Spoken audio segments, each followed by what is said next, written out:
Supersonic is pretty cool, but despite this, Sega has always been hesitant to give anyone else super forms. However, in the Archie Sonic comics, we can find ample forms that could be seen as super forms minus the fact that they don't use Chaos Emeralds. I'd like to take a peek at some of those, which means that Sonic and the Chaos Emeralds, for the most part, will be sidelined as we look at other powered forms that came from something a little less conventional.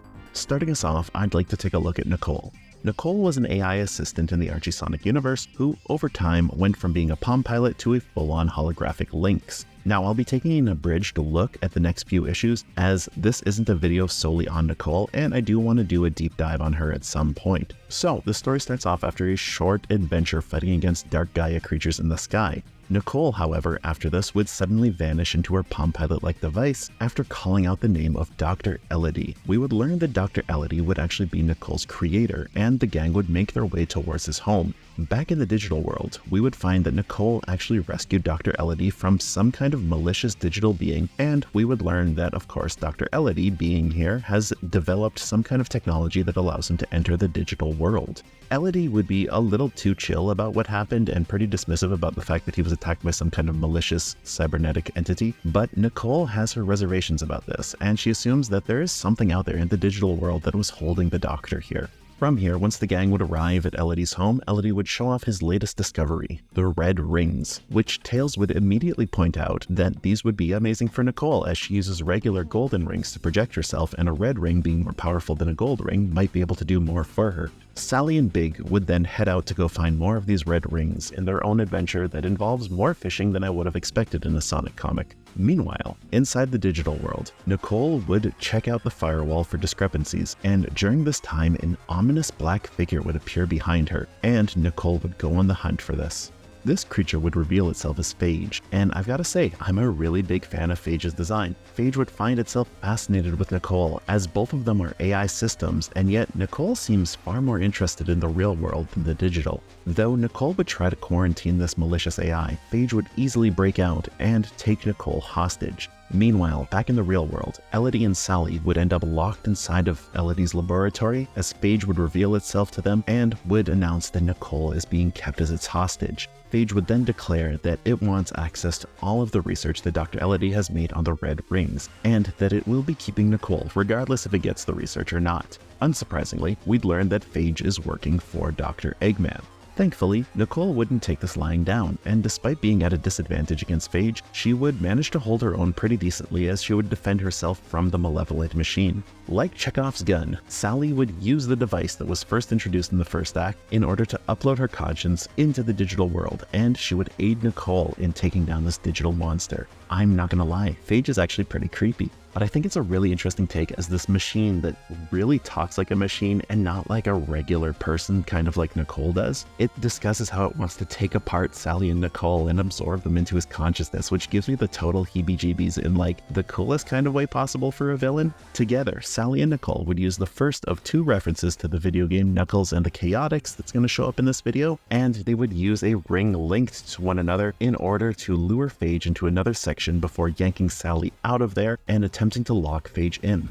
However, Phage would still be superior to Nicole, and it would manage to pull itself through. It's only thanks to Dr. Elodie finally giving the red rings to Nicole, which would allow her to access her new and quite frankly awesome looking form known as Overclocked Nicole. This design is so cool. I absolutely love it. I love how the rings are incorporated into it, like you can actually see them, which feels really unique to this form, and I really enjoy how her super name is linked into overclocking computer parts. Now, of course, in this state, Nicole would easily overpower Phage, and the day would be saved. Alright, moving on, this one's a little bit shorter than what we just covered, but it's one that I feel is basically never talked about. Essentially, Sonic and everyone he knows, including Dylan the Porcupine, is at this carnival. The gang at the carnival would meet Renfield T. Rodent, who owns the carnival, and he would send them into the Hall of Mirrors. Everyone is busy looking inside of a mirror, except for Knuckles, who is too cool for this. And so a massive beam of light would go off, and it would trap all of the freedom fighters inside of the mirrors, leaving Knuckles as the only one who could save them. Knuckles would end up leaving the carnival, and it's then that he would team up with a gang from the Chaotix game, and they would utilize an item that doesn't exist in any Sega title. That's the Power Gem. Though this thing looks like a Chaos Emerald, it's not, and why they chose to use it instead of a Chaos Emerald, as this only exists in a few isolated Archie Sonic comics, is really beyond me. However, if we just fast forward a little bit, Eggman would call Mecha Sonic to the party in order to deal with Knuckles and his new friends. The gang would fight Mecha Sonic and ultimately just blow him up with their new bomb friend, who is a sentient bomb. However, this wouldn't be enough to stop Mecha Sonic, and he would transform into the giant Titan Metal Sonic. Though transformations like this can be a little bit hard to draw, so instead he just becomes big in one panel. Knuckles would then use the power of the Power Gem to achieve its full force, and its full force is just a really big version of himself. Yeah, so Knuckles becomes a giant, and as a giant, he would take on this huge Mecha Sonic pretty easily and smash him to bits, and then he would just shrink back down. Would we see Knuckles turn into a giant again? No, this is just a weird thing that showed up here. Following this, we have one that feels a little bit like cheating, as it does use the Chaos Emeralds, but it uses them in such a unique manner, and the person who gets a super form is so incredibly unique that I feel like I can let this one slide. Our story starts with Sonic disguised as a rabbit, breaking into a base to rescue his old childhood friend, Tommy Tortoise. It turns out that Eggman would actually be meeting the people who were holding Tommy, and using some quite honestly terrifying mechanical tentacles, Eggman would start roboticizing each of them, but not before Sonic would swoop in and bite off Eggman. Eventually, Sonic would escape on the back of Tommy's shell, and Tommy would be presumed dead as the building they were in would explode and Tommy could not be found. Much later, Sonic would shockingly find Tommy yet again, hiding out in a bar. The duo would then be approached by the roboticized thugs from before, and while Sonic was busy taking on his half of them, he worried about Tommy's well-being. However, once he finished off with his gang and went to go help Tommy, he would realize that Tommy is actually totally fine. Tommy would just kind of laugh this off and lie about reprogramming the bots to go jump in a lake, but we as the reader would see that Tommy actually somehow destroyed these bots and left their destroyed bodies underneath some debris. So to no one's surprise, there's something up here with Tommy, and honestly I find it a little bit weird that he's just chilling inside of Sonic's parents' home while Sonic sleeps,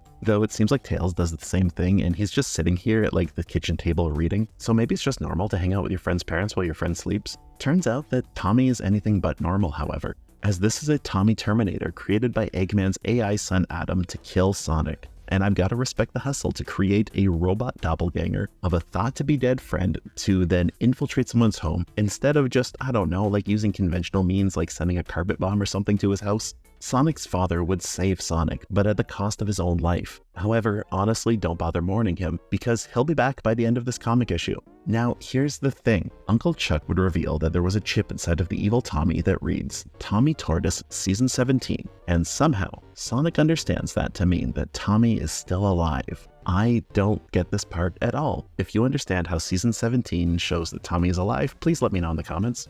Naturally, Sonic and friends would go on to mount a rescue of the beloved Tommy, and Sonic would get in there just in the nick of time as it turns out that Tommy was about to be executed by a shadow swap bot. Now, from here, Tommy would work with the Freedom Fighters, and much later, he would work with Tails, Uncle Chuck, and Snively as they try to revive the nanites that once made up Adam.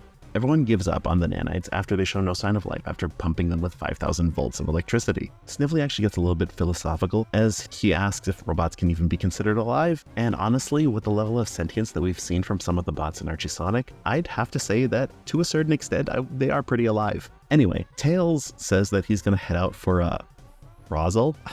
As far as I can tell, this is the only instance I've ever seen anyone mention the word Frazzle, and so I'm just as confused as you are as to what this is. Sadly, however, we'd never learn what this mythical snack is, as Tommy chooses to stay with a pile of nanites instead of having a Frazzle. It turns out that these nanites are actually alive, and they just needed time to get up, and like that, they bond themselves to Tommy, which grants him the ability to create wings in a jetpack. Now, based on the fact that I spent the last 3-ish minutes talking about Tommy Tortoise, you might think that this super form would be related to him, and you would only be half right. So Eggman would end up realizing that Adam is kind of a garbage son, and he's been conspiring against him. And so Eggman decides to delete Adam, but Adam has found a new form outside of the digital, as he's possessed Tommy in what is honestly a really cool look that feels really reminiscent of what we would end up seeing in IDW's Metal Virus. Adam would use Tommy to spread his nanites throughout the Freedom Fighters base as he disabled Nicole, caused Bunny to go haywire, and not only that, but he also managed to take over Sonic's own father, who would end up being a prisoner inside of his own body as his mechanical form betrays him. Jules would head off with Tails to a city made of Adam's nanites, where Adam has constructed a giant spire. Meanwhile, Shadow would be called to Eggman, who was inside of this nanite city, but it turns out that Eggman has been taken hostage by Adam, and so a fight ensues between the two. Unfortunately, Shadow would not be able to take on the metallic symbiote, and he would be knocked out. Shadow would be placed inside of a capsule at the base of the spire, and next would be Tails, who would be placed inside of the other capsule next to Shadow's. During this time, Sonic would stealthily make his way through the city as the spire activates. Upon activation, the spire would call forth all of the Chaos Emeralds from across the known universe. All of these emeralds would be brought into one place, and thanks to the powers of Super Shadow and Turbo Tails inside of the capsules, the only emerald that Adam would fail to obtain would be the Master Emerald, that Locke and Finitivis would work in tandem to keep secure on Angel Island. Finally, Sonic would end up lunging at Adam, and he would go on the offensive. However, we would learn that Tommy is still trapped inside of this body, and so whenever Sonic ends up hurting Adam, he'll also be hurting Tommy. Sonic and Eggman would be forced to team up together, as Eggman would rally his troops to take Adam out, though this would mean eliminating Tommy as well. Sonic and Adam would rush up the spire, and with the power of countless emeralds, Sonic would go super, but so too would Adam, and he would be one of the only non-hedgehogs we would see with a super form. I know that I said I'd be putting the Chaos Emeralds aside, but when there are literally thousands of them and they are supercharging a metallic symbiote that took over a turtle, I feel like I can make an exception. While Sonic duked it out with Super Adam, Eggman would bust Shadow and Tails out of their capsules, and they would hop into the air where Tails would fulfill his destiny that we thought he fulfilled when he turned into Titan Tails. I bet you didn't think that I'd be referencing that video where I talked about that time that Tails got jacked, but shameless plug. Tails would start this thing called the Great Harmony as he had Shadow open a portal to the Zone of Silence, and he would launch all of the emeralds in. Though the Great Harmony is a tale for another time, just know that the emeralds are gone and that Adam's plan kind of failed, so he's in a way lost. Well, kind of lost. He's still super and near invincible. For a brief moment though, Tommy would manage to win back control over his body, and he would apologize for everything that Adam has done. And honestly, it's kind of terrifying to think that Tommy was conscious the whole time that Adam took over. Tommy's control, however, would be fleeting, and so for the third and final time, we would see Tommy die. Knowing that Adam needed to be destroyed, Tommy would fly towards Eggman's incoming fleet, and Eggman would give the order to fire upon him, absolutely decimating him. And that's it. Tommy is dead, and to drive it home, they would end up showing Tommy's tombstone in the following issue, like he never shows up again. So that was a lot. How about something a little bit more chill and honestly just a little bit more weird?